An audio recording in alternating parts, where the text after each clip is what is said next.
وحده لا شريك له وأشهد أن محمدا عبده ورسوله لا نبي ولا رسول بعده يا أيها الذين آمنوا اتقوا الله حق تقاته ولا تموتن إلا وأنتم مسلمون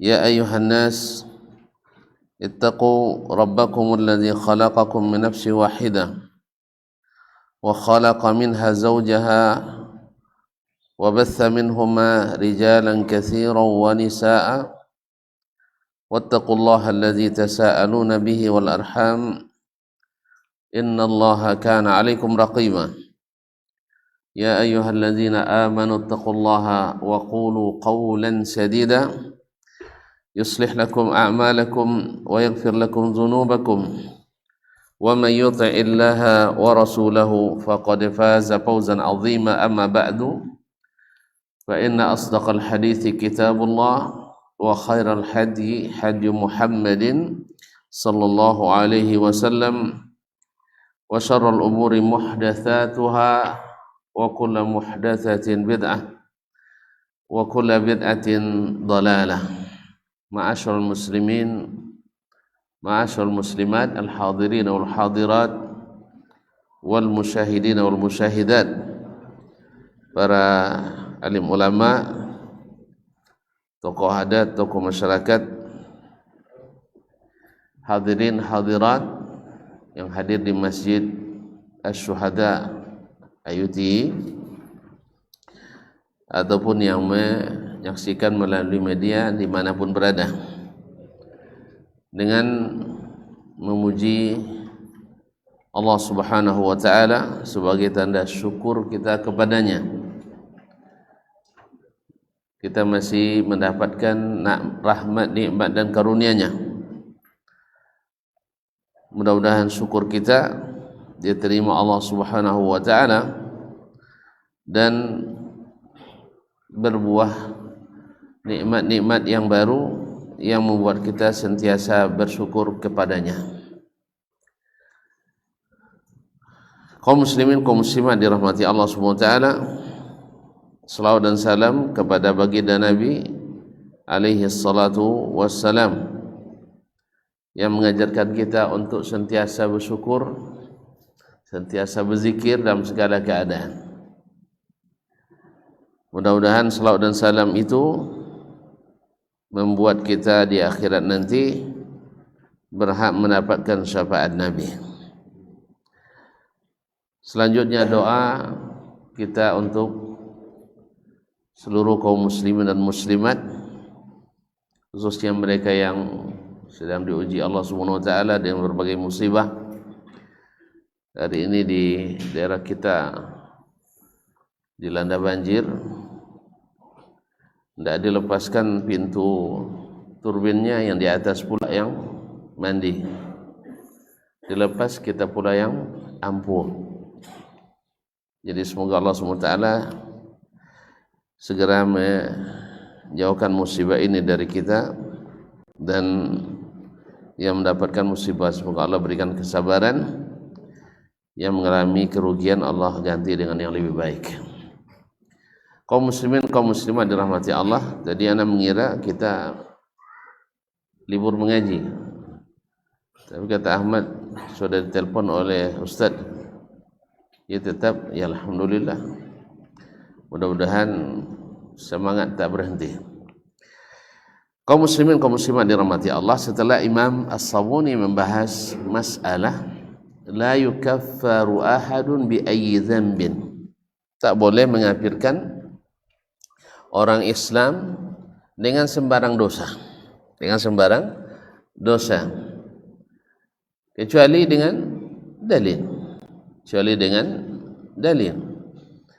Maka ciri ahli sunnah adalah menyebut beriman orang beriman, orang Islam, dan tidak menghukum mereka sebagai orang kafir, kecuali yang Allah dan Rasulnya yang menyebutkan kafirnya mereka.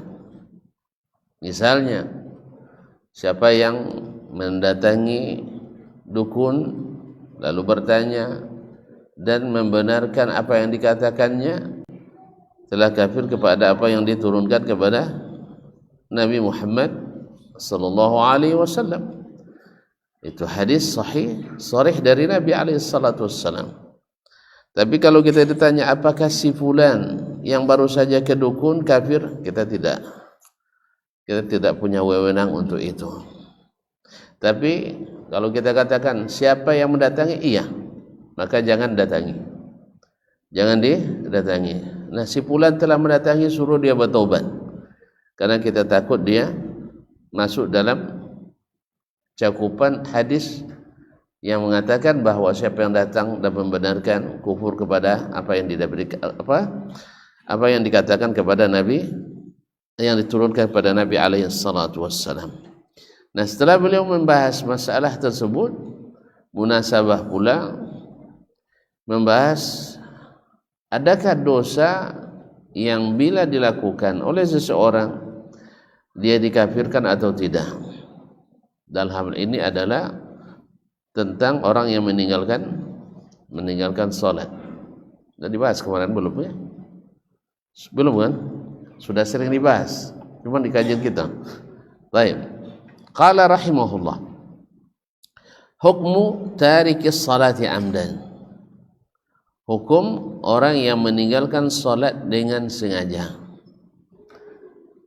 Ia meninggalkan salat dengan sengaja, maka keluar daripadanya orang yang tidak sengaja.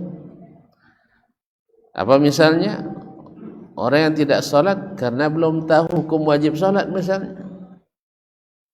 Atau orang yang terlupa bahwa dia belum salat, dalam ingatannya dia sudah selesai salat. Sampai lah 3 tahun lo buta kanang. Dan alun salat kasalan.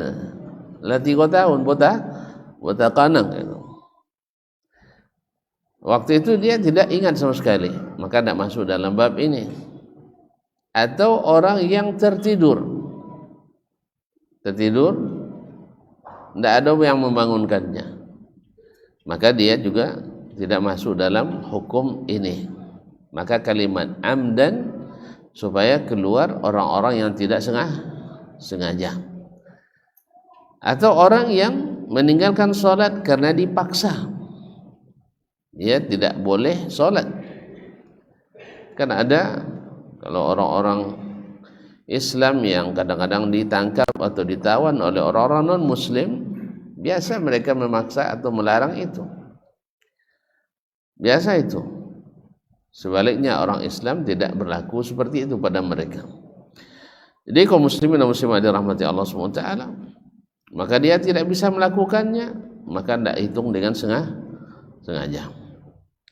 Qala al-imam rahimahullah, wa ikhtalafa ahlul hadis fi tarkil muslimi salat al-fardhi muta'ammida. Para ahli hadis, sekali lagi maksudnya di sini adalah orang yang mengamalkan hadis. Nah, karena di sini muqabilnya adalah ahli hadas. Nah, para ahli hadis berselisih atau berbeda pendapat dalam masalah apa? Fi tarkil muslimi salatal fardhi muta'ammidan, tentang masalah seorang muslim meninggalkan salat dengan sengaja. Ya, masalahnya kalau orang Islam, kalau orang ada Islam kan tidak ada masalah lagi.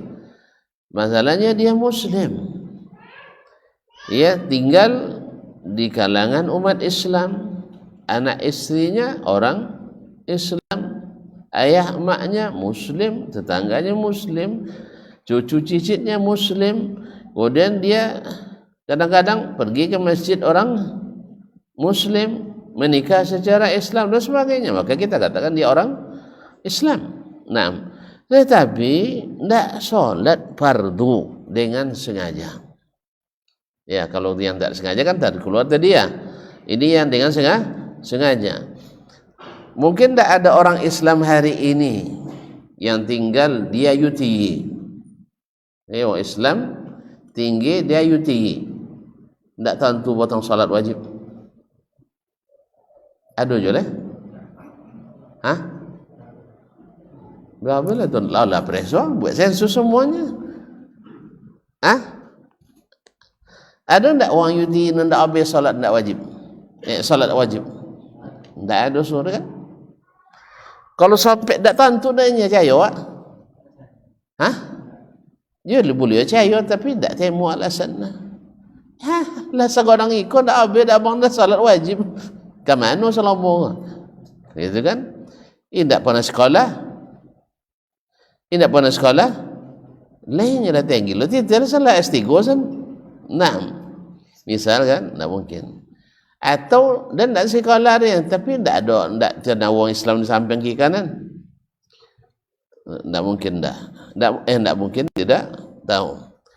Berarti yang meninggalkan solat hari ini di tempat kita, di negeri ini atau di negeri Islam lainnya, itu mereka bukan orang yang tidak tahu lagi, tapi rata-rata meninggalkan sholat dengan yang sengaja. Nah, apa hukumnya orang seperti ini? Berkata Syekh, "Fakaffarahu bidzalika Ahmad bin Hanbal." Orang seperti itu yang meninggalkan sholat dihukum kafir oleh Ahmad bin Hanbal, Imam Ahli Sunnah, bila munaza'ah. Wa jama'atun min ulama'is salaf, bersama bersama banyak ulama dari kalangan as-salaf. Wa akhrajuhu bihi minal islami lil khabaris sahih. Dan mereka, Imam Ahmad dan para ulama yang pendapat dengan beliau seperti Ishaq ibn Rahuya, Abdurrahman ibn Mahdi dan Ibrahim An-Nakhai dan lainnya, mereka mengatakan orang ini dihukum kafir. Wa akhrajuhu bihi minal Islam, dan mereka menganggap orang itu keluar dari Islam karena meninggalkan salat. Apa sebab? Lil khabaris sahih, karena ada hadis sahih. Jadi sandaran para ulama ini menghukum mereka keluar dari Islam alias kafir, ada hadis. Ya dalilnya tentu hadis. Naam, kan dia ahli hadis. Al-marwi an Nabi sallallahu alaihi wasallam, yang diriwayatkan dari Nabi sallallahu alaihi wasallam, ya, annahu qala, bahwa beliau bersabda, bainal abdi wasyirki tarkus salah, faman taraka as-salata faqad kafar. وَمَنْ تَرَكَ الصَّلَاةَ فَقَدْ كَفَرَ. Yani bainal abdi wasyirk, yang menjadi pembatas antara seorang hamba Islam dengan kesyirikan adalah as-salah, atau adalah meninggalkan salat. Kalau mau Islam, kerjakan salat. Kalau tidak, keluar dari Islam. Ini makna zahir dari hadis ini. Maka katakan, faman taraka as-salata faqad kafar. Siapa yang meninggalkan salat benar-benar sudah kafir. Ini zahir hadis ini, dan hadis sahihnya tidak diragukan lagi. Diriwayatkan oleh Imam Muslim, kemudian Imam Ahmad, At-Tirmizi, dan Abu Dawud, Ibnu Majah, dengan lafaz yang hampir sama. Berarti dalilnya adalah hadis ini, dan juga dikuatkan dengan dalalah ayat, wa in tawu wa aqamus salata wa atau zakata fa ikhwanukum fid din. Kalau mereka bertaubat, mendirikan salat dan berzakat, mereka saudaramu seagama. Mafhum mukhalafahnya? Kalau mereka tidak bertaubat dan tidak mendirikan salat dan tidak membayar zakat, berarti bukan saudaramu dalam seagama. Sekelompok ulama as-salaf rahimahumullah atau rahmatullahi alaihim ajma'in ila annahu la yukaffaru bihi ma dama mu'taqidan liwujubiha. Imam Syafi'i mengatakan selama, dan yang sependapat dengan beliau, selama dia meyakini wajibnya. Berarti Imam Syafi'i mensyaratkan hukum kafir itu baru melekat adalah bila disertai dengan keyakinan bahwa salat itu tidak wajib. Jadi kalau dia meninggalkannya karena berkeyakinan tidak wajibnya, maka dia keluar dari Islam. Wa innama yastawjibul qatla. Cuman orang ini, kata Imam Syafi'i dan yang sepaham dengan beliau, bukan selamat dari al-qatl, bukan selamat dari sampai boleh dihilangkan nyawanya menurut hukum. Tapi sekali lagi ingat, yang jemaah melakukan tidak, ya, bukan jemaah yang melakukan. Ini adalah hak dan wewenangnya pemerintah yang berkuasa.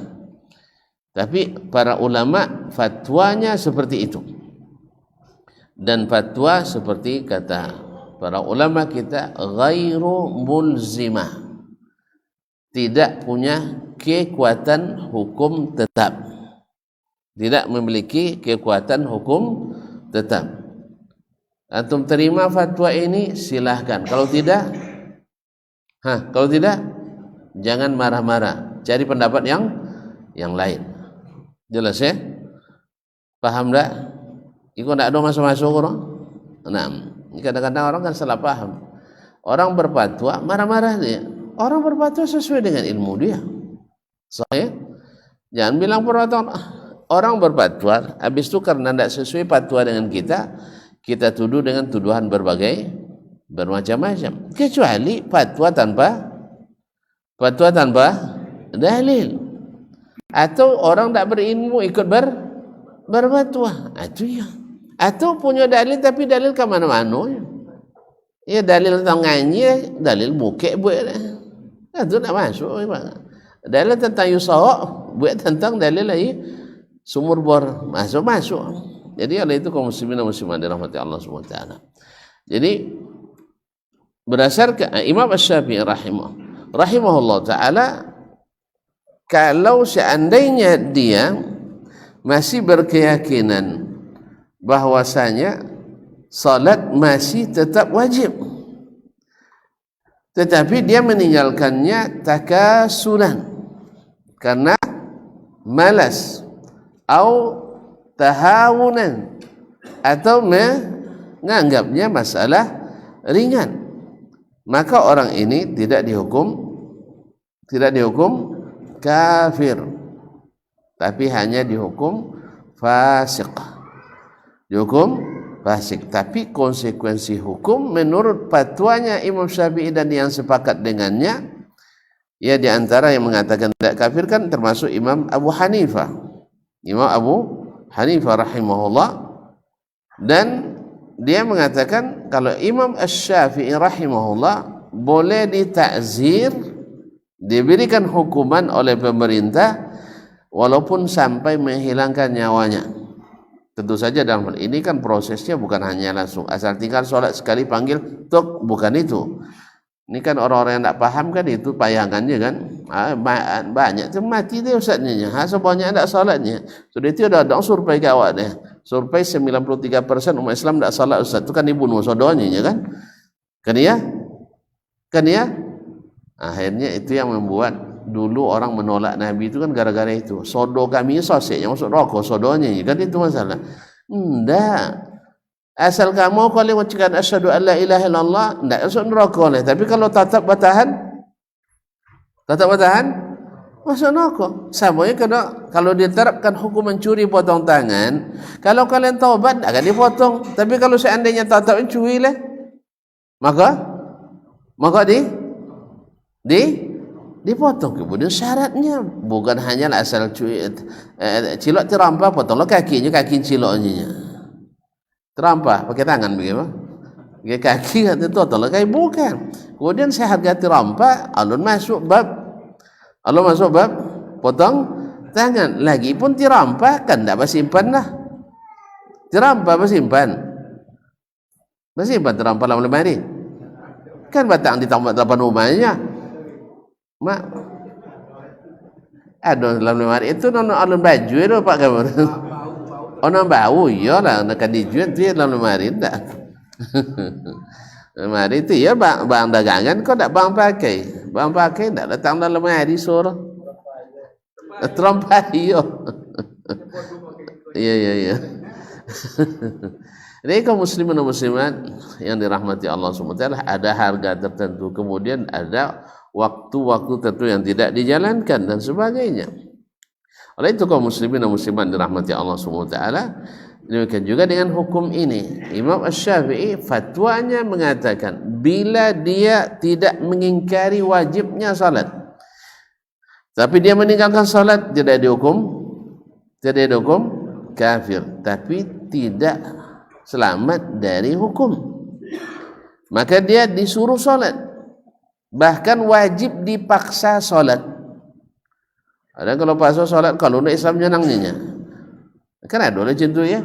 Kalau kata paksa salat, kalau dari Islam habis ada hukum murtad lah. Ada hukum murtad menanti. Mana nama dihukum dalam keadaan murtad, kekal di neraka, atau dihukum dalam keadaan fasik, tidak kekal di neraka. Pilih lalu. Tidak ada yang bebas dah. Murtad kono bunuh jua.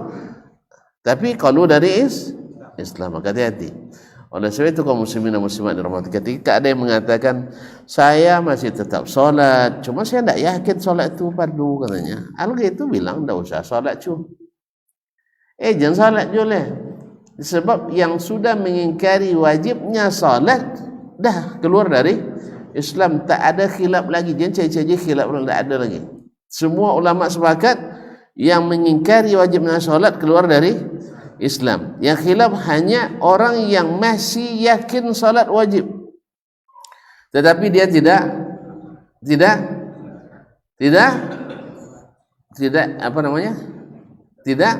mengerjakannya karena malas. Sama dengan orang sekarang kita bernegara. Apa dasarnya? Pancasila. Apa undang-undangnya? Undang-undang dasar 45. Siapa yang masih mengakui kedua ini masih warga negara. Warga negara, walaupun nanti dalam kenyataannya melanggar undang-undang, sah, melanggar peraturan, tapi dia hukum tapi tak keluar dari kewarga negaraan. Tapi kalau dia sudah tidak mau menerima dasar negara ini, sudah itu dilanggar pula, maka dia katakan keluar dari negara. Ada yang berani? Nah, makanya yang buat. Jadi sama juga dengan salat ini, mengakuinya sebagai rukun Islam, tetapi meninggalkannya karena masih malas dan meringan-ringankan, maka masih dianggap orang Islam. Tapi kalau sudah mengingkari walaupun masih melakukannya, maka dia keluar dari Islam. Makanya sekarang banyak orang melanggar hukum, melakukan kriminalitas, melakukan ini dan itu, tetapi masih tidak berpikiran bahwa negara berubah dasarnya. Orang tidak cari dia, tidak dianggap sebagai bahaya laten. Tapi kalau sudah berkeyakinan yang lain, dianggap sebagai orang yang keluar dari negara Kesatuan Republik Indonesia ini. Oleh sebab itu maka beda antara keyakinan dengan perbuatan. Kalau orang masih berkeyakinan wajib tetapi ditinggalkannya, maka beda hukumnya dengan orang yang mengingkari wajibnya walaupun masih melakukannya. Ya, tidak yakin dengan aturan, tidak yakin, tapi tetap dipatuhinya. Orang ini berbahaya. Tapi kalau orang masih yakin, kadang-kadang terlanggar, biasalah orang silap dan lupa. Tapi kalau sudah menolak, ini berbahaya. Makanya orang-orang yang menolak wajibnya sholat itu otomatis jadi murtad hukumnya. Oleh sebab itu maka dia suruh bertobat sebanyak 3 kali, kalau tidak maka eksekusi. Tapi sekali lagi bukan jemaah Masjid Asy-Syuhada. Itu adalah wewenang orang yang Allah berikan kepadanya. Wewenang adalah orang yang menerima mandat Allah Subhanahu wa ta'ala. Ya, makanya kalau tidak bisa menerapkan, jadi cece jabatan. Gitu lagi ya, jadi cece. Nah, tapi kalau ketika dibay, kalau ketika dibay, sana awak melaksanakan nyawa tidak takut diambil. Ini ketika bila takut diambil ketika babu abu. Tapi kalau ketika dibay orang takut ambil. Makanya orang ketika diberikan jabatan Allah bantu karena dia tidak takut lepas. Maka orang-orang sukses memang kebanyakan seperti itu, menolak diberi maka dia berhasil. Tapi kalau yang tidak dibantu oleh Allah Subhanahu wa taala, maka jarang yang berhasil. Kaum muslimin dan muslimat yang dirahmati Allah Subhanahu wa taala, wa inna ma yastawjibul qatla kama yastawjibul murtad anil Islam. Tetapi orang ini, kata Imam Asy-Syafi'i, boleh dihukum ta'zir namanya, yang belum tentu hadnya dalam hukum Islam, tetapi qadhi atau pemerintah menetapkan hukum sampai kepada ta'zir, yaitu dihilangkan. Karena tidak mau dibina, dibinasakan. Nah, anil Islam wa ta'awwalul khabar. Adapun hadis itu, tentu kan jadi hadis sejelas itu Imam Syafi'i. Ya, Imam Syafi'i hadis lah joleh, apa dia tak dikut hadis tu? Gitu leh. Maka Imam Syafi'i ta'awwalul khabar. Mereka menafsirkan berita atau hadis tadi, man tarakas salata jahidan. Maksudnya adalah orang yang meninggalkan salat karena mengingkari wajibnya. Di mana beliau memahami itu?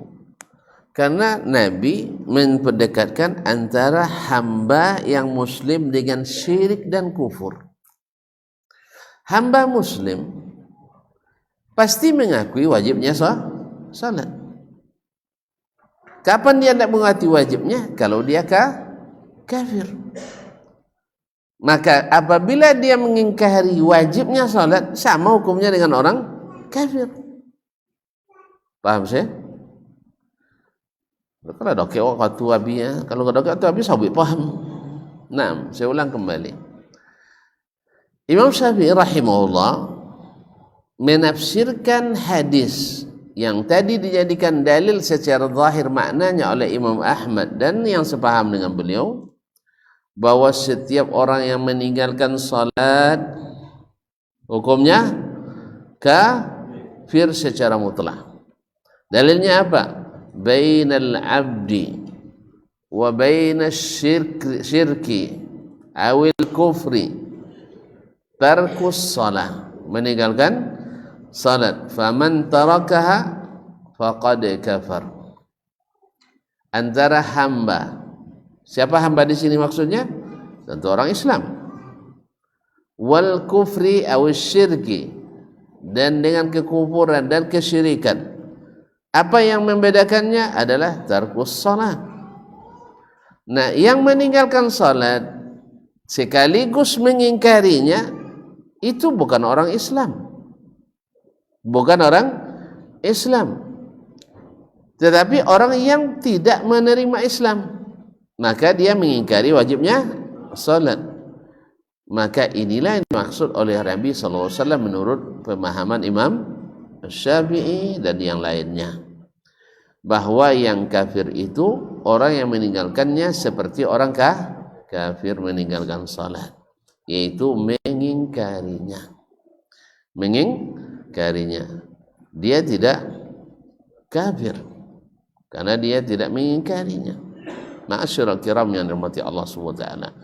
Di sinilah kan banyak hadis-hadis yang zahirnya membuat orang kafir. Misalnya man mata wa laysa fi unuqihi bai'ah. Siapa yang mati tidak berbaiat. Kepada siapa berbaiat? Ya, kepada pemimpin. Mata mitatal jahiliyah. Matinya jahiliyah. Kalau dihukum zahir mati jahiliyah, mati kafir sah. Mati kafir. Maka ada di antara golongan, di antara umat Islam yang memahami seperti itu. Lalu mereka mesti berbaiat. Nah, baiatnya ke siapa? Mereka lihat lagi. Oh, ustaz ini jadi presiden tidak syar'i, maka tidak boleh dibaiat. Lalu siapa yang dibaiat? Dicarinya pemimpin mereka sendiri. Dibuat pula presiden di bawah presiden bayangan gitu. Kan ada presidennya, ada gubernurnya, kan ada bupati wali kotanya sah, tetapi tidak punya wilayah teritorial, hidden, gerak secara hidden, sehingga ngajinya bawa terompa ke dalam lemari. Itu kalau kecilok terompa itu bahaya runam. Itu kalau tidak terompa potong tangan. Ini kaum muslimin dan muslimat dirahmati Allah. Jadi yang seperti ini apa sebab? Karena mereka menganggap ilegal. Makanya mereka tidak mau mati seperti orang jahiliyah. Sebab dalam pemahaman mereka mati jahiliyah itu mati kafir. Maka wajib harus berbaiat. Baiat kepada yang hasil pemilu tidak syar'i katanya. Akhirnya baiat kepada hasil pemilihan mereka sendiri. Ini babilionya. Tapi legal, ilegal sama ilegal sebenarnya. Maka jadilah aliran ilegal, aliran sempalan. Jadi kaum muslimin dan muslimat, akibat daripada memahami hadis tadi seperti makna zahir saja. Padahal Nabi SAW mengatakan itu dalam konteksnya di masa jahiliyah orang tidak ada mengenal yang namanya amir, pemimpin yang menyatukan seluruh kabilah. Yang ada adalah syekh kabilah, yaitu kepala-kepala suku seperti datuk-datuk zaman di suku awak, datuk suku itu. Nah, dulu kan begitu kita hidup sebelum adanya pemerintahan. Suku ini pimpinannya, suku ini pimpinannya. Tidak ada baiat kepada satu negara. Maka orang-orang jahiliyah dulu tidak punya pemimpin tertinggi. Yang ada adalah syekh, niniak mama. Niniak mama, datuk-datuk suku. Lalu masuk Islam, semua itu dilebur dengan Islam. Maka wajib berbaiat kepada Nabi SAW. Setelah Nabi wafat kepada khalifahnya.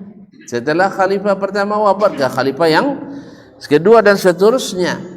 Maka jadilah hukum baiat itu wajib menurut ijma'nya para ulama kita. Bahkan di zaman Nabi itu hukumnya wajib.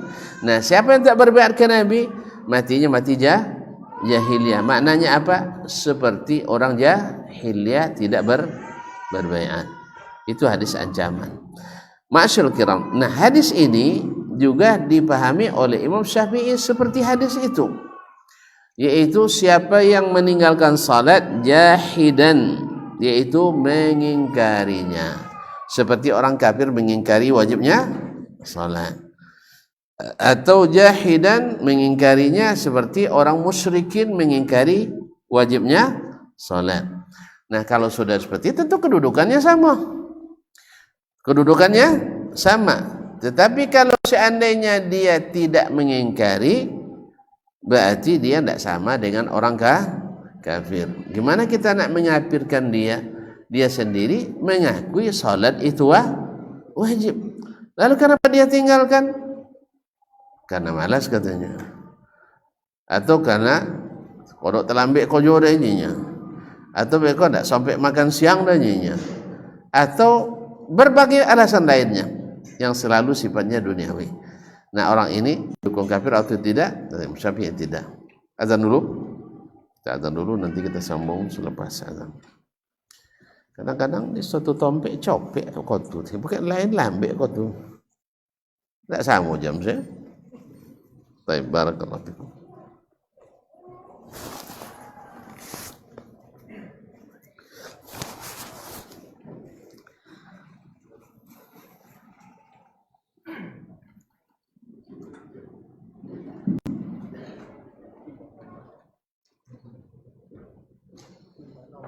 Allahu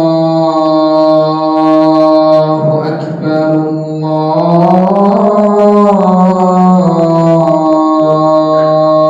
Allahu Akbar. Allahu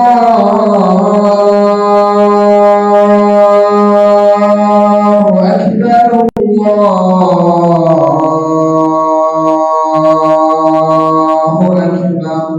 Allahu Akbar. Asyhadu an la ilaha illallah.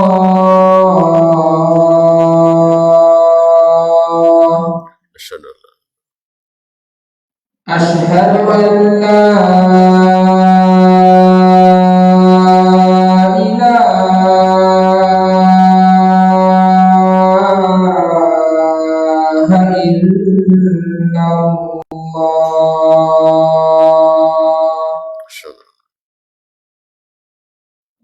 Asyhadu anna Muhammadar Rasulullah.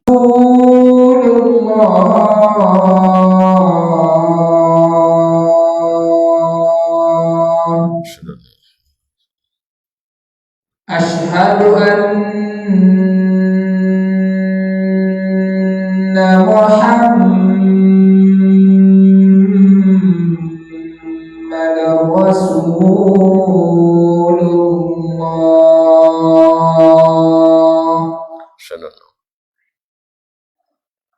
Hayya 'alas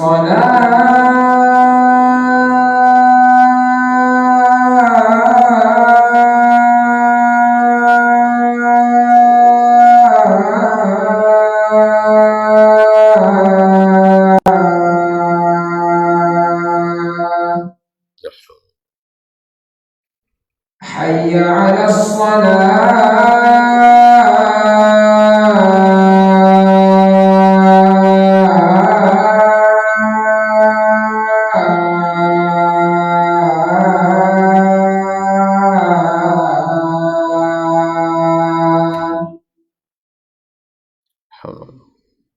Hayya 'alal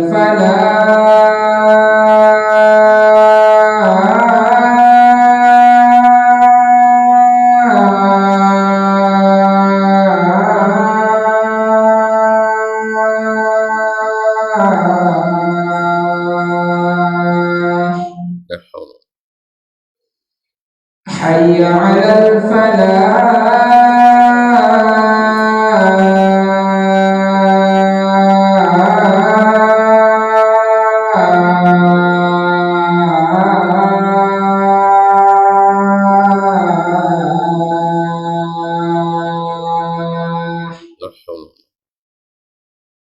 Allahu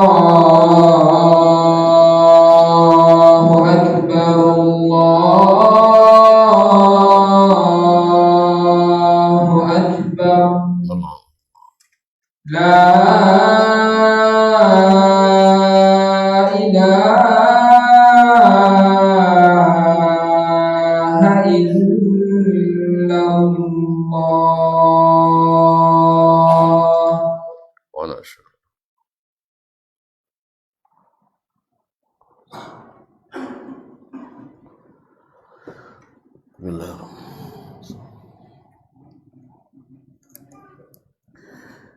Taib, kaum muslimin kaum muslimat yang dirahmati Allah Subhanahu wa taala, tadi sudah kita sebutkan bahwasanya kalau mengingkari wajibnya semua ulama sepakat. Tapi yang masalahnya antara yang mengakui kewajiban tetapi tidak melakukannya,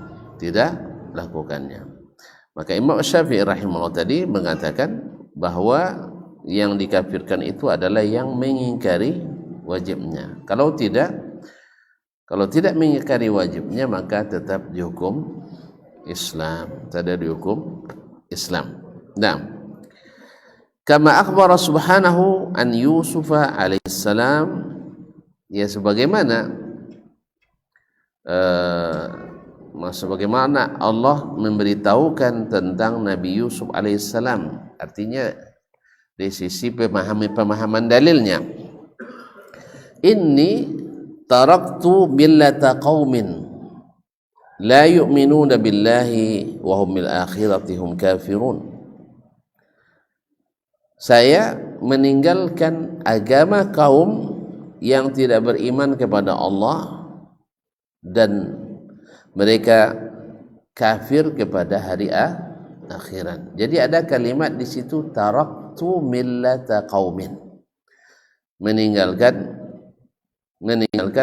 agama kaum yang tidak beriman.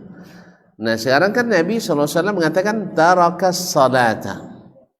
Nah, apa makna perkataan Nabi Yusuf alaihissalam taraktu millata qaumin? Apakah dia dulu pernah ikut agama itu lalu dia tinggalkan? Atau maknanya taraka di sini maknanya adalah jahadahu, yaitu dia mengingkari. Paham tak? Alhamdulillah. Ini kau terpaksa dia ulang macam ni. Nabi kan bilang tadi, al-ahdul lazi bainal abdi wal kufri awis syirki tarkus salah. Sah? Yang membedakan antara seorang hamba muslim dengan orang kafir atau kekufuran dan kesyirikan adalah meninggalkan salat. Kalimat tarkus salat, meninggalkan salat. Faman tarakaha, siapa yang tarakaha, meninggalkannya, faqad kafar, maka dia sudahkah kafir. Imam Ahmad dan Imam Ishaq bin Rahuyah dan lain-lainnya memaknai taraka di sini dia kerjakan dan tinggalkan, sah? Sehingga dia hukum orang yang meninggalkan salat walaupun tidak mengingkari wajibnya salat tetapkah kafir, karena makna taraka di sini maknanya makna zahir, meninggalkan. Sedangkan Imam Syafi'i tidak, makna taraka di sini adalah makna mengingkarinya. Dia tinggalkan karena mengingkari. Seperti di mana Syekh tahu bahwa mana taraka itu maknanya mengingkari. Lalu dia bacakan firman Allah tentang Nabi Yusuf, inni taraktu millata qaumin la yu'minuna billahi wa hum bil akhirati hum kafirun. Saya meninggalkan agama kaum yang tidak beriman pada Allah. Apakah makna meninggalkan di sini? Maknanya dia meninggalkan dulu dia masuk agama itu, setelah itu dia tinggalkan?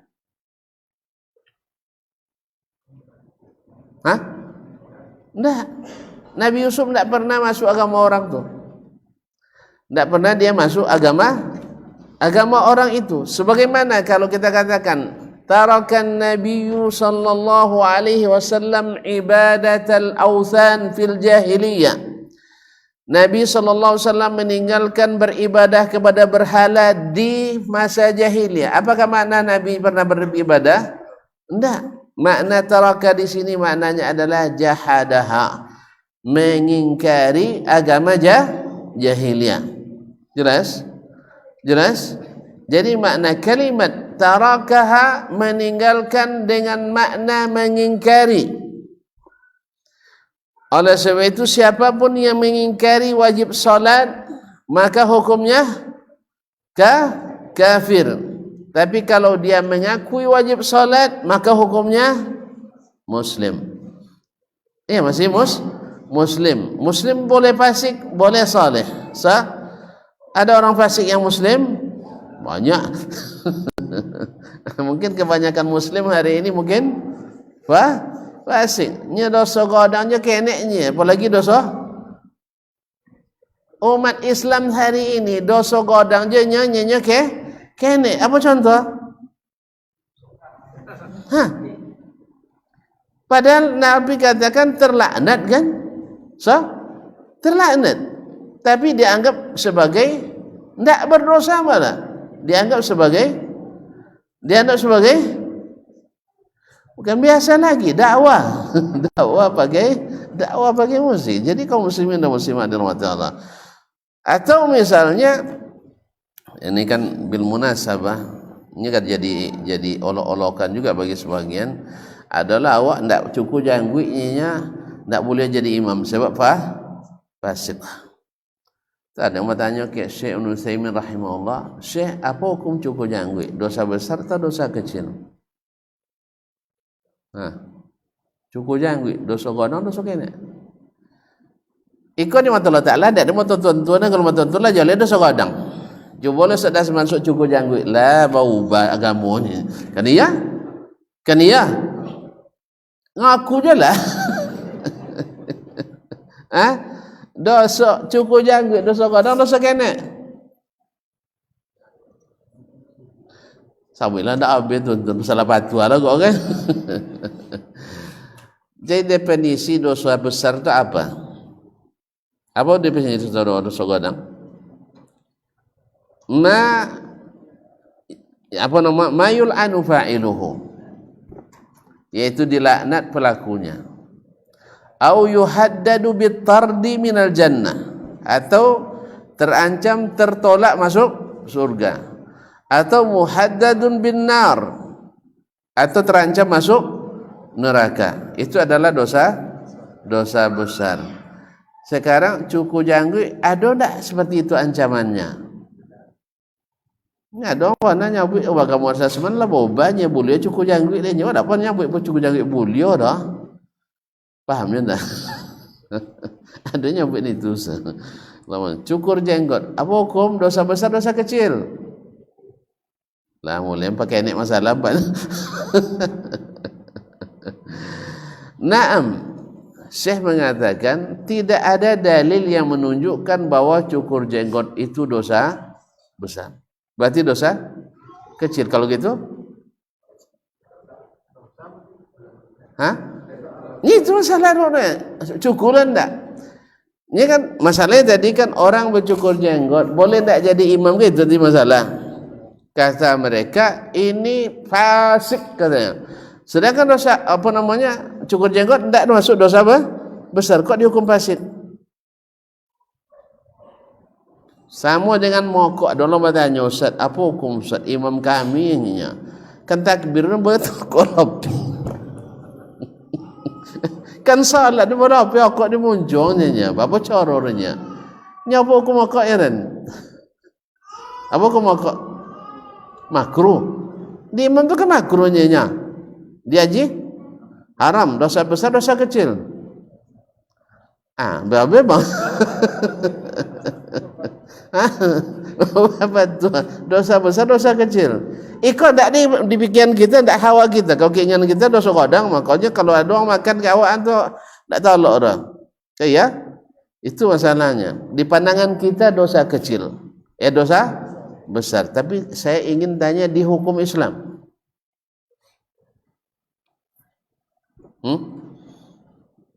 Lah mulai aku berjanggut nampak. Kaum muslimin dan muslimat yang dirahmati Allah SWT. Jadi kata Syekh, ini tidak ada dalil yang menunjukkan dia dosa besar. Lalu kenapa dilarang orang yang tidak berjenggot masuk jadi imam? Ini kan jadi bahan olokan bagi sebagian yang mensuangkan, awak tak bolehnya jadi imamnya saat-saat tidak berjanggut. Iya. Jadi dia asalnya dosa kecil. Tetapi ketika mengecilkan dosa kecil, hasilnya besar. Yang kedua, kalau sekali dosa kene, berkali-kali tiap bacuku buat bacuku janggut. Buat kali walaupun sekali sebulan, sekali 2 pekan, bahkan lebih, berarti dosa kecil kalau berulang-ulang menjadi dosa besar. Atau dia abang mandang je kalau ndak apa janggut orang mandang coba ya. Nya kadang ndak kenek janggut gimana ndak nampak tu bang. Nya ndo ke ndak lepas zoki je janggut dia. Ndak lah mesti janggut imam tu dah. Naam. Tetapi kenapa ada yang mengatakan ndak bagus orang yang tidak berjenggot jadi imam, maksudnya mencukur ya, bukan ndak berjenggot, yang mencukur jenggot jadi imam karena beliau pelaku dosa kecil yang berulang-ulang. Yang kedua, bertambah besarnya ketika dia memperolok-olokkan suatu sunnah Nabi SAW. Itu lebih godang dosa. Akhirnya dari dosa kedek berubah jadi dosa godang. Tetapi tolong jangan salah potong dah. Sabun kau dasman memfatwakan cukur janggut dosa kenek. Nak kenek wow, nang suang tanduk dah. Ayu sorok dulu. Payah apa klarifikasi.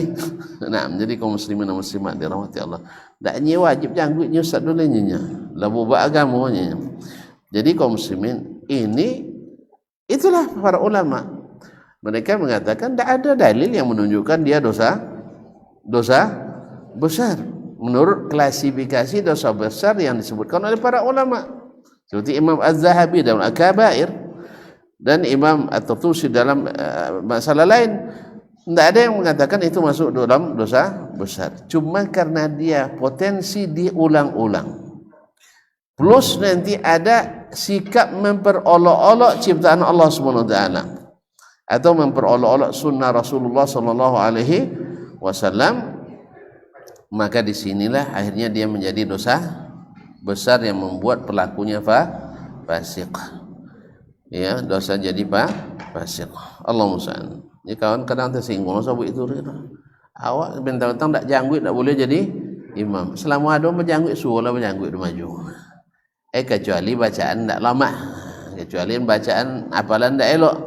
Tapi kalau selamanya masih dalam kriteria ya ummun nasa aqra'uhum, jadi imam adalah yang paling qari, maka lebih baik maju yang pakai yang sempurna. Sama baik jubah tak wajib lah, basilau panjang tak haram kan dia. Tapi mana elok maju nambah jubah atau masalah panjang? Elok jubah lah. Anak bakin sawung dengan basilau blujin mana nanca ke sawung nya blujin preman noluh kan preman nombor kan dia kan sabun selau preman kan dia sampai gini ya jadi celah ustad gini loh. Nah, dah dulu pun abang di insanan kan di Suangtan dari ungu ada kan blujin ada kan banyak ada bang tadi mole yang cancak dia tak mau tak bisa makan mak cik kan apa sebab anak biasa sebab anak biasa. Nah, tak biasa. Engkau duanya celana jin takut engkau juga jin. Nah, kaum muslimin dan muslimat dirahmati Allah SWT. Jadi kalau dan kini pakai blue jean sudah punya tu. Masuklah baju. Bukan haram, jangan salah paham, tidak haram. Cuman tuan-tuan bilang enggak patui. Kan dia bau-baunya tuan-tuan kan? Jadi lepas ya jadi dia saat terlangsung jadi ustaz. Iya kan? Coba pakai baju kaos. Enggak lama kopiar dengan dia mah. Nah, makanya kadang-kadang kalau pas makan waktu angin tu terpaksa tak izinkan orang tak mau ada nak ke kopiar makannya. Apa itu? Beko bapi wo kopianan sudah itunya. Dewa nak ceramah sudah itu kan. Nah, jadi oleh sebab itu nak kopianan. Kaum muslimin kaum muslimat dirahmati Allah Subhanahu wa taala. Pahamnya saya? Alun pak lah. Kau paham tak waktu labi kau? Nah, jadi dasar Imam Syafi'i dan jamahirul ulama. Saya katakan kebanyakan ulama, kalau ada saudara sebagian kita mengatakan sebagian besar ulama mengafirkan, itu keliru. Itu keliru. Tapi kebanyakan ulama para fuqaha mengatakan tidak keluar dari Islam. Dan mereka menakwilkan makna inni taraktu millat faman taraka faqad kafar, maknanya adalah dengan makna seperti ayat ini, taraktu millata qaumin la yu'minuna billah wa hum bil akhirati hum kafirun. Yusuf ayat 37. Walam yaku talabbasa bi kufrin faraqahu walakin tarakahu jahidan lahu. Yusuf tak pernah masuk ke kufuran, tapi dia makna meninggalkan di sini adalah mengingkarinya. Jadi taraktu maknanya saya mengingkari jahat tu. Jelas? Jadi kalimat faman tarakas salata maknanya siapa yang mengingkari wajib salat maka hukumnya kafir. Tapi jangan bahagia dulu. Kau asal nak kafir sebenarnya boleh solat. Bukan. Tadi dikatakan oleh imam tadi wala tidak selamat dari jarat hukum, bahkan boleh dibunuh seperti orang ini fatwa Imam Syafi'i juga. Ya temo fatwa Imam Syafi'i tidak kafir, temo juga fatwanya ulang dia. Imam Syafi'i dan yang semazhab dengannya mengatakan bahwa orang yang meninggalkan salat dengan tetap mengakui kewajibannya tidak dihukum kafir, tetapi itu adalah benalu, ya, adalah pengganggu yang wajib diperbaiki. Kalau tidak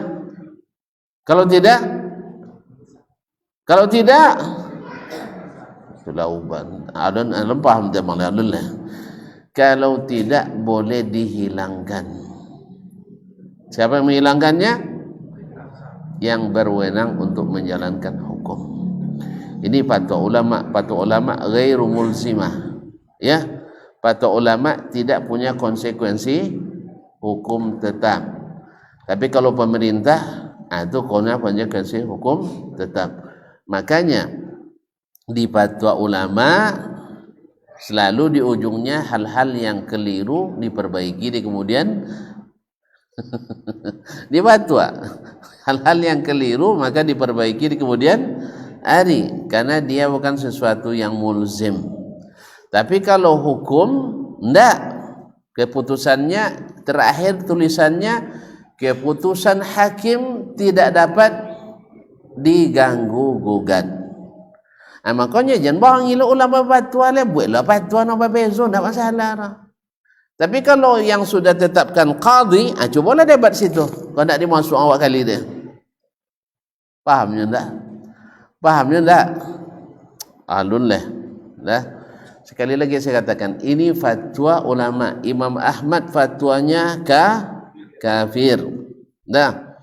Sedangkan Imam Syafi'i dan jumhur ulama mengatakan tidak kafir, tapi bebas. Enggak, ada hukumnya. Ibaratnya ada hukum seumur hidup, ada hukum mati.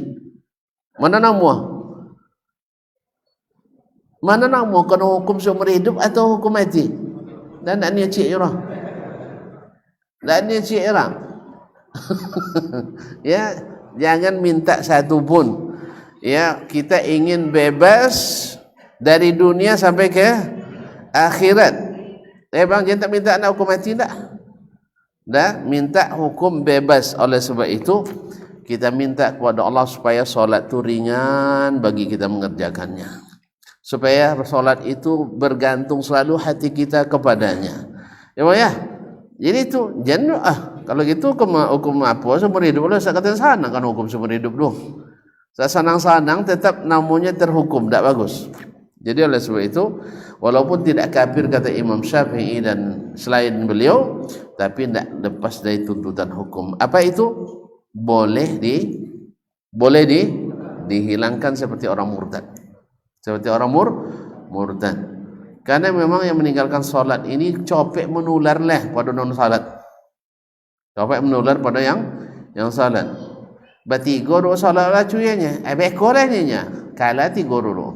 Kan dia? Kan kala ti guru makan dulunya nya. Kala tigo. Kadang 10 okay, kala ada tu. Tapi kalau seorang tukang bos salatnya masa 9 tak amu. Kalan seorang lah joleh sakalanya. Nah. Jadi ada itu kaum muslimin muslimat yang tidak salat ini berbahaya. Bahkan Ibnul Qayyim mengatakan dosanya lebih, pertama beliau menukil ijma' ulama bahwa meninggalkan salat apapun alasannya adalah dosa besar. Nah, adalah dosa besar, lebih besar daripada dosa zina. Awak kalau dongo zina di kampung kan heboh ya, tapi orang tak salat, putih hidungnya itu jangan ganggunya sini pas-pas masalah itu kan itu wangi-wangi kawak. Padahal lebih besar dosanya daripada zina, daripada mencuri. Iko orang jadi cilok kawau gelalanya lah mati. Tapi orang tak solat amannya kan lewo juga nyonya. Padahal orang yang tidak solat itu lebih berbahaya, lebih besar dosanya daripada orang mencuri, lebih besar daripada dosa membunuh sekalipun.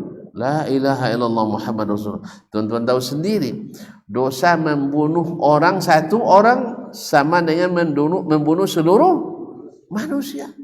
Subhanallah. Dan meninggalkan salat itu lebih berat. Meninggalkan salat lebih berat. Oleh sebab itu, masalahnya bukan masalah mudah antara kafir atau dosa besar yang lebih besar dari dosa-dosa lain. Bahkan sebagian mengatakan lebih besar dari dosa durhaka pada orang tua. Lebih besar daripada durhaka pada orang tua. Karena ini durhaka pada Allah. Mana yang lebih hebat Allah daripada orang tua? Tentu Allah. Berarti durhaka pada perintah orang tua adalah dosa besar, maka durhaka kepada Allah lebih besar. Allah musta'an. Jadi kaum muslimin dan muslimat yang dirahmati Allah Subhanahu wa taala, jadi ijma' ulama dia dosa besar. Lebih besar dia dosa itu. Cuman mereka khilaf tadi apakah dikeluarkan dari Islam atau tidak. Karena masing-masing punya konsekuensi hukum. Kalau ikut pendapat Imam Ahmad, Ishaq dan selainnya, maka orang yang tidak salat lalu disuruh salat tak mau juga salat, otomatis dia keluar dari pernikahannya. Istrinya pasakh.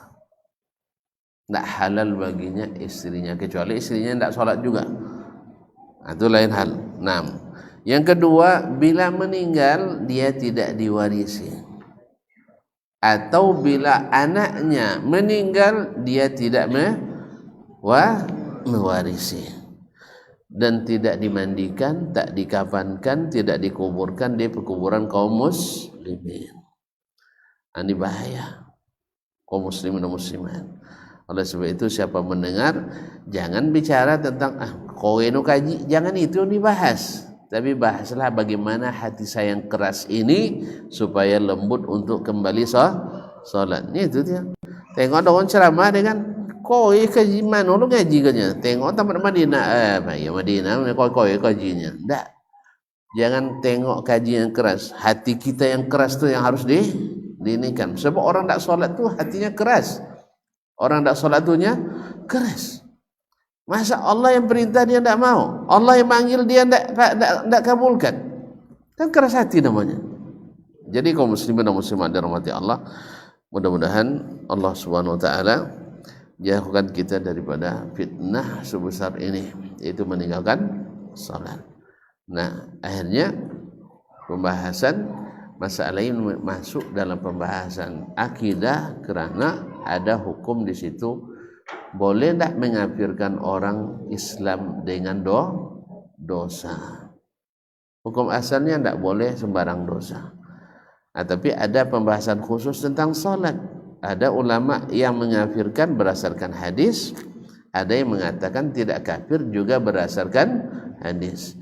Bedanya cara mereka memahami hadis tersebut. Ada yang memahami makna tersurat karena juga didukung dengan makna yang banyak yang tersurat. Ada yang memahami dengan makna tersirat. Tetapi ingat, tak satu pun mereka yang meringankan hukumnya. Tidak satu pun mereka yang meringankan hukumnya. Kalau Imam Ahmad dianggap sebagai langsung murtad, tapi Imam Syafi'i harus disuruh dulu dia bertobat. Kalau tidak maka dihukum, tapi tidak dihukum murtad.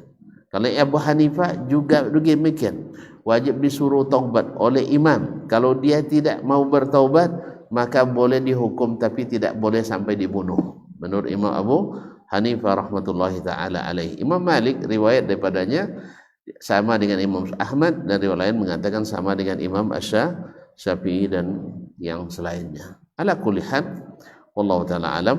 Mudah-mudahan Allah jauhkan kita dari dosa yang seperti ini, dan pendapat yang lebih hati-hati adalah pendapat Imam Syafi'i. Tapi pendapat yang dalilnya yang lebih kuat adalah pendapat Imam Ahmad. Oleh sebab itu semoga Allah kuatkan kita untuk jangan menjadi salah satu yang terancam dengan hukum-hukum ini. Wallahu musta'an wa alaihi tuklan. Barangkali sampai di sini kajian kita malam ini. Mudah-mudahan besok dan hari nanti kita bertemu kembali. Resikonya nanti panjang. Masalahnya sulit ini.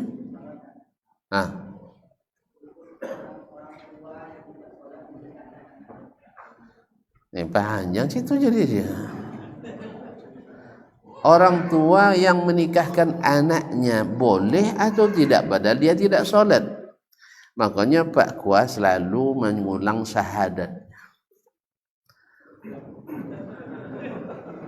Alah, dahulu dan bangi je sono apa dia buat dia nang bin arian kan? Iya kan, sebab adalah ada riwayat Nabi mengulang syahadat orang akan menikah. Tapi dia amati kembali lihat, memang kebanyakan umat Islam dah salat. Jadi mereka ambil langkah aman, dan saya terima kasih pada beliau-beliau itu dengan langkah itu. Kalau memang itu maksudnya. Kan asyhadu alla ilaha illallah, karena memang menurut laporan di KUA tidaklah kurang pada 50% anak muda nak nikah kau tak pandai syahadat doh. Oh ya mah Islam tapi baca syahadat tak lancar. Kalau tak lancar otomatis tak salat. Nya kalau lehnya salat mesti tiainya membaca asyhadu alla ilaha illallah wa asyhadu anna muhammadan abduhu wa rasuluh. Ketika nya tak lancar baca itu berarti tak pernah salat. Tak pernah salat antara dua tadi, kafir atau fasik. Oleh sebab itu maka disuruh berkembali astaghfirullahalazim. Kali ya, allazi la ilaha illa huwal hayyul qayyum wa atubu ilaih. Baik. So itu asyhadu alla ilaha illallah wa asyhadu anna muhammadar rasulullah. Wallahu alam. Doa astaghfir tadi itu untuk taubatnya, kemudian syahadat untuk mengembalikan keislamannya. Andainya dia meninggalkan salat dia keluar dari Islam. Dengan demikian dah terjawab kan? Nah, jadi kalau lupa kuasa sabuin Pak ya suruhnya syahadat dia. Lah kata tu dah ajinya ndak salat dia.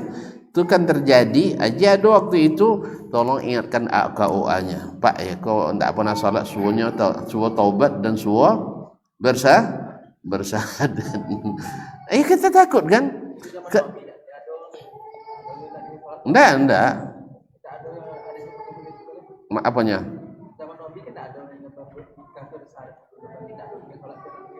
Enggak ada zaman tu sang munafik salat mah. Sang munafik salat mah apalagi yang iya kini kok yang masa itu munafik salat aja sebab takut ke Nabi SAW. Kalau kini ndak, yang mohon maaf je jalan sabut lah nama. Uang taat-taatnya disabut keluarga taat beragama banyak juga ndak, banyak ndak salat. Nah, Allah musta'an. Semoga Allah berikan hidayah kepadanya. Jadi kalau sempat, makanya karena mungkin banyak desakan seperti itu, pertanyaan seperti itu, sehingga ada inisiatif untuk mengajar, membimbing orang yang akan berakad dengan istighfar, kemudian bersahadat kembali. Lah, kalau mana tuan-tuan besok tentu non kan menikang du ndak salat, maka bisong ke KUA lupa ya.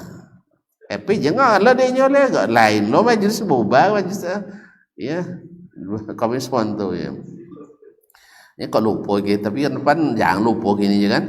Gini jangan lupa pan. Lah jadi SOP nampak. Wallahu a'lam. Mungkin karena mereka memahami, karena mereka kan orang lapangan langsung berhadapan dengan paslon paslon apa? Astagfirullah. Apa nama? Non kampanye lah lain. Apa nama? Pak Sutri, Pak Sutri, pasangan suami atau Pak Sutri ya, nah, Pak Sutri, nah, atau Capa Sutri, jadi calon pasangan suami istri. Ada ingatkan itu, alhamdulillah. Jadi memang sudah hasil dari survei di Kemenak bahwa tidak kurang dari 50% kalau tidak salah, tidak pandai bersahadat. Yang parah lagi itu juga jaga anak-anak kita sebelum akad nikah beberapa hari, mungkin iko gak ada lu hikmahnya. Kebiasaan untuk tu dulu ya. Kalau kan menikah togang anak apa jalan nih kan ya. Ya. Kan di kurung rumah. Tapi dulu lain keyakinan, terjadi kecelakaan bekonya. Tapi gak mau koswi, gak hanya wallahu alam lupa nonyong tu kan tutur dulu, kadang tutur dan nyong ada nama nabi kalau betul dan. Iya, mungkin kecelakaan antara dia dengan calon istrinya. Sebab juga di atas angka yang cukup besar persentasenya.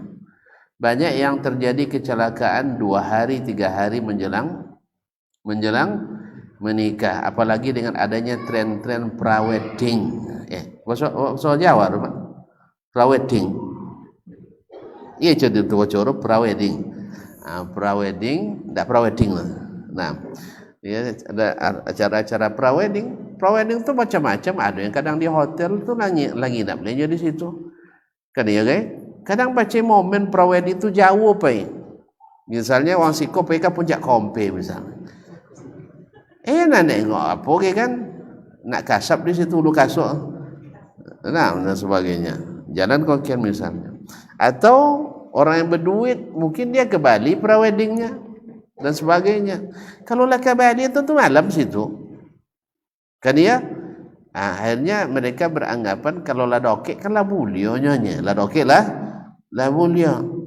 Padahal justru dengan pekerjaan itu membuat hubungannya haram selamanya. Oleh sebab itu maka kita jaga generasi kita. Ya kalau balik ndak apa tahu gananya berjalan selama sebelum menikah, apalagi berjalan sama calonnya. Wallahu taala. Maka ndak ada istilah tunangan lah. Tunangan itu justru membuka pintu maksiat. Dia kecuali mereka ndak bertemu tapi ndak ditunangkan. Sebab dah ditunangkannya kok maaf. Gara-gara beliau panjang jadinya ya. Tapi termasuk sobut kan, gara-gara tunangan kadang lo biodokik lo condong orang tunangan le pada orang lah akad alun boleh. Iya, tidak paham lah. Kan lama jadi itu tiada tonyong juga. Nah, ke awal dalam tradisi kita kalau sudah bertunangan boleh dibawa sah, kan ya. Di tradisi tidak ada orang ngaji orang di tradisi kita boleh dibawa. Iya, keyakinan orang kampung khususnya. Lah tunangan lu boleh pakai kamai. Tapi kalau lah sudah aku terima, alun boleh tidak boleh dibawa, kan ya? Kan ya? Contoh dia kan? Contoh dia kan. Jadi sudah mi akad nikah kes itu dia itu tu janji pergi belanja sok pagi tu dua sudah itu. Ndak amur nyaput kemarin ndak aben masalah dah. Ndak aben musawat memang banyak je kojo kan. Acaklah dipokan lah basuh, pokan basuh. Wah ngak bano dah dah pula lah pergi kepokan. Ya kan? Alasan nanti lah ambil tiba. Janji jam 7 sewale mau datang. Nah, menjadi kaum muslimin muslim karena lamun nanti isbarben kan. Jadi akhirnya uponya kosan ndak boleh dibo kalau alun boleh tapi lonangan boleh di kundang-kundang yang kami. Oh lah salah sawung mah salah sawung sudah itu ndak namule nanti pulang bahkan coba boleh malam sikonya maknya kan alun boleh leongnya ya kan itu dia sabar kalau boleh lah. Uang lah tunangan lah boleh bukan kami. Awak lah akad nikah kan tak boleh. Tak boleh orang. Tak balik biasa kan. Jadi oleh sebab itu ajem buat je tunangan dulu ya. Buat tunangan tu buat masalah banyak. Masalah Allah musta'an. Saya terima kasih dan mohon maaf. Wabillahi taufiq wal hidayah. Wallahu taala alam. Wassallallahu ala nabiyyina Muhammadin wasallam. Wa subhanakallah bihamdik. Asyhadu an la ilaha illa anta astaghfiruka wa atubu ilaik. Wassalamualaikum warahmatullahi wabarakatuh.